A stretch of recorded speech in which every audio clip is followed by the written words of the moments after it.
Alright, hold up. This is a video all about a guy that has just found an infectious love for cycling.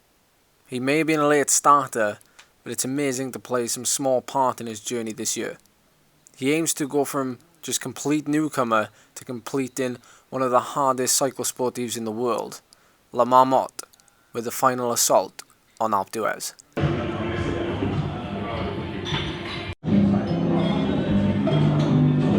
Good morning everyone.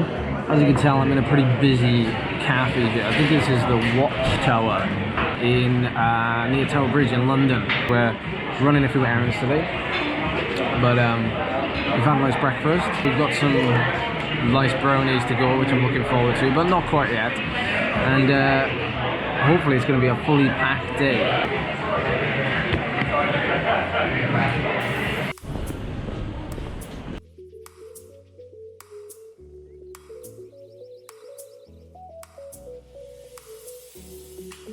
Driven thing, you think, well, how can 140 watts be any use? So, yeah, we're in business. There we go.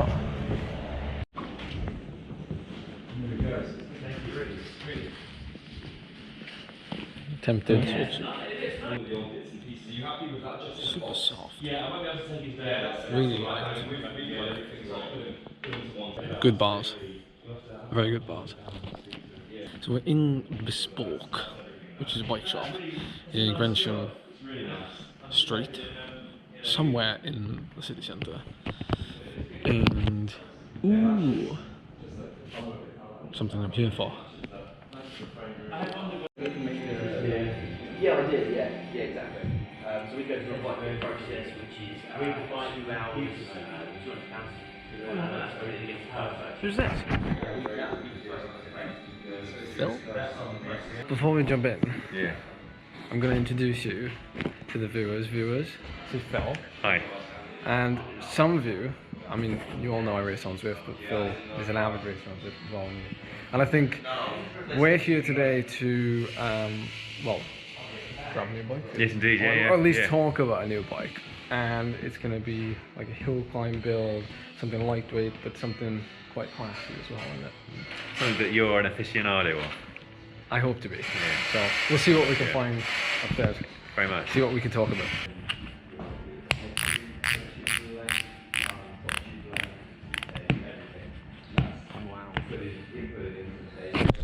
They feel good. They look a bit strange though. Okay. Don't dwell on it. Whenever you're ready, Dan. Yeah, coming up. Cool. Oh, jerseys. Nice. Cool. Right. Do you want to bring that stool up actually? Yeah. Up here. I've got one already. But...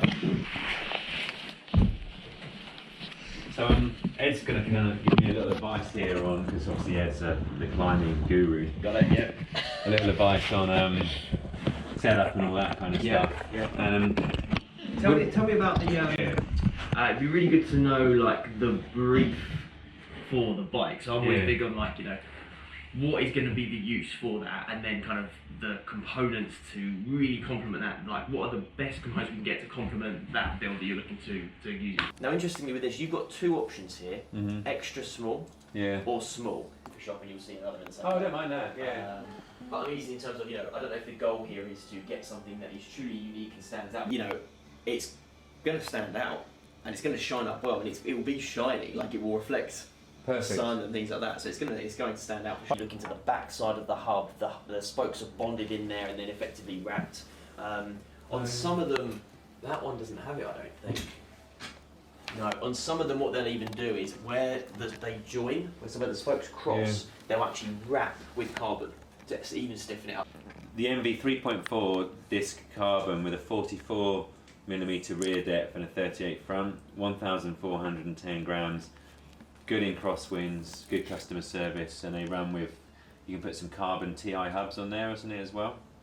And just go and, I know what you mean. We're deadly serious, it's like, I don't know many people with lightweight. In fact, I probably don't know any. Make sure you check out Phil's channel.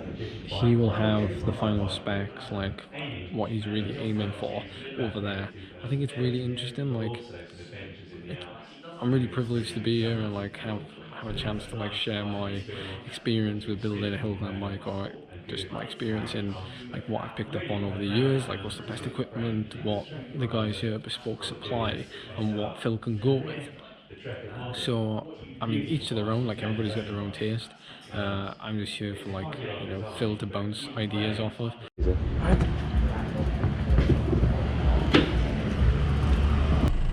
You had Campagnolo originally on that bike, and now you've got electronic Ultegra.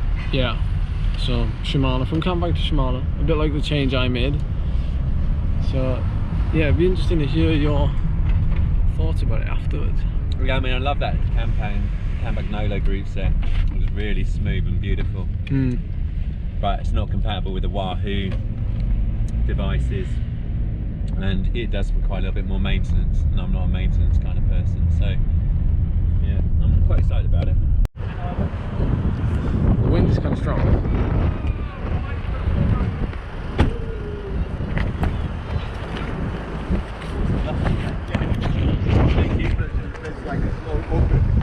Appreciate it. Cheers.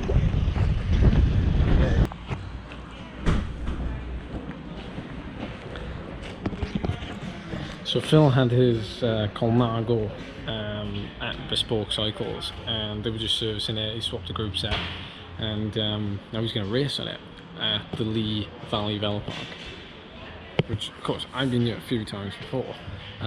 Maybe actually not with the YouTube videos, I can't quite remember, but come along just to lend some moral support, and you know, anything I can help with, I'm here.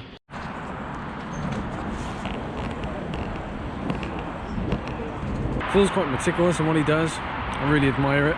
Because, you know, like, I can't get a gel out, right? I'm gonna steal that idea, but make it known that it came from you first. Just hope it's not rocket behind you.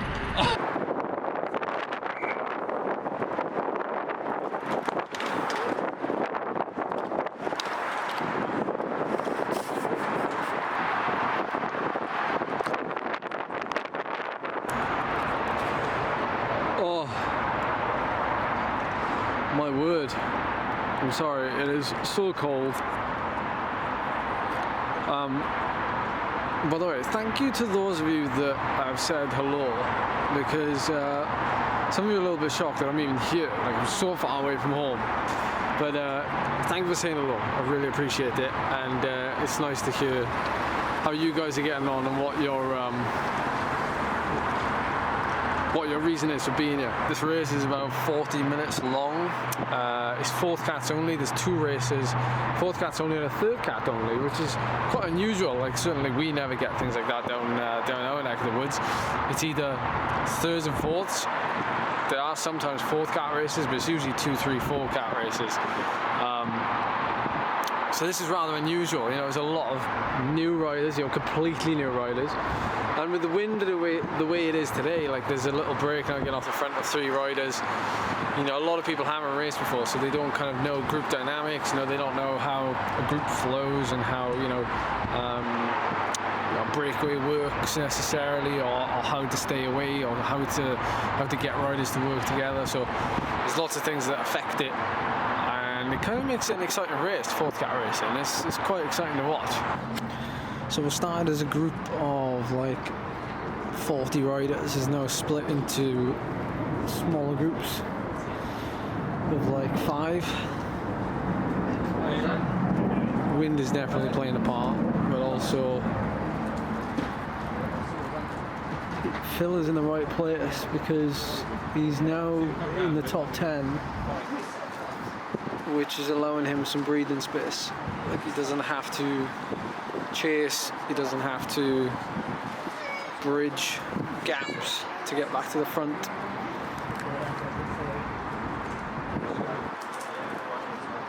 So his group's everywhere. There's another one. So he's put himself in the right place to basically not have to do anything. So I'm going to give my 5 pence what I think should happen in this finale. It's Phil's in a reduced group of around 10. There's 2 or 3 off the front, so the best position he can likely get is 4th, I think.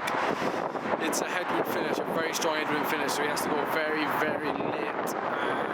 Possibly be in 3rd wheel or 4th wheel, so well, come very late basically. And don't do any work for the last 2 laps. That's what I would do. Find a good wheel. Right, lead for hey Aaron. This is Ed. How you doing, Ed? Nice to meet you. Alright. Sorry Yeah, good. Aaron. Oh right, yeah. Was that? Yeah, Ed's national hill climb champ. Aaron's 3rd place, 1st place, 4th place in the Cat 2s and 3s. You won the Cat 2 to 3, didn't you? Which is a pretty cool result. Hunting down Cat 2.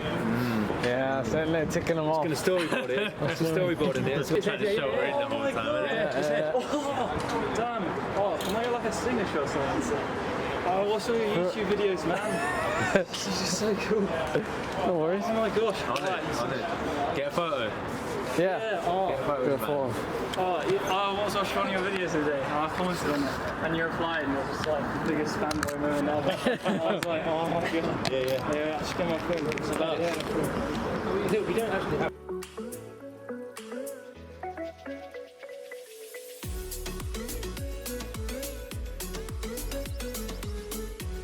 I didn't get you on a bus. There's nothing better than a London bus, top deck. So at least next time it'll be a full off all wrap and a bus. And the London bus will be Bus definitely journey, part of the equation. Yeah, well, it has its place. You know, if you're doing 3 sessions a week of actual structured interval training, then it doesn't hurt to have that, you know, Zwift race where you're covering multiple zones, because it's just like, you know, your average Joe going out and doing a group ride and getting involved in, you know, doing work on the front, or we'll have a sprint for the next town, and you know, that would generally have similar kind of layout, but possibly more time spent in zone 1 because you'll be riding in the wheels.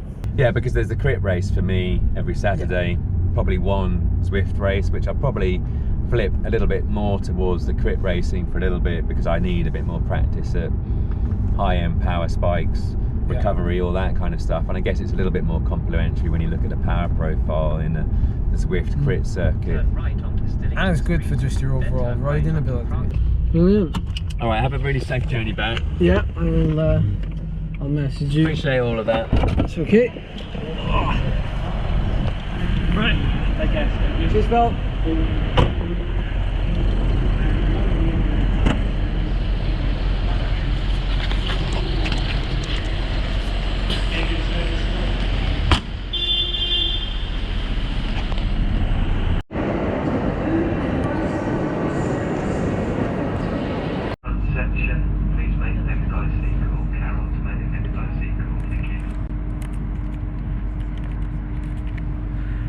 So that pretty much wraps up like a pretty amazing day in London, really, with a pretty amazing person.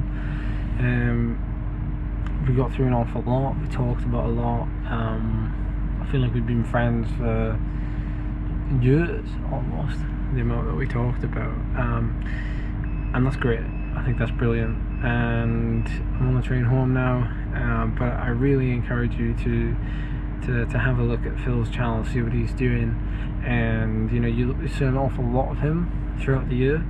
You know, he's got goals in mind. He's trying to win, you know, races on Zwift and then transfer them to the road. So I hope you enjoy, and see you soon.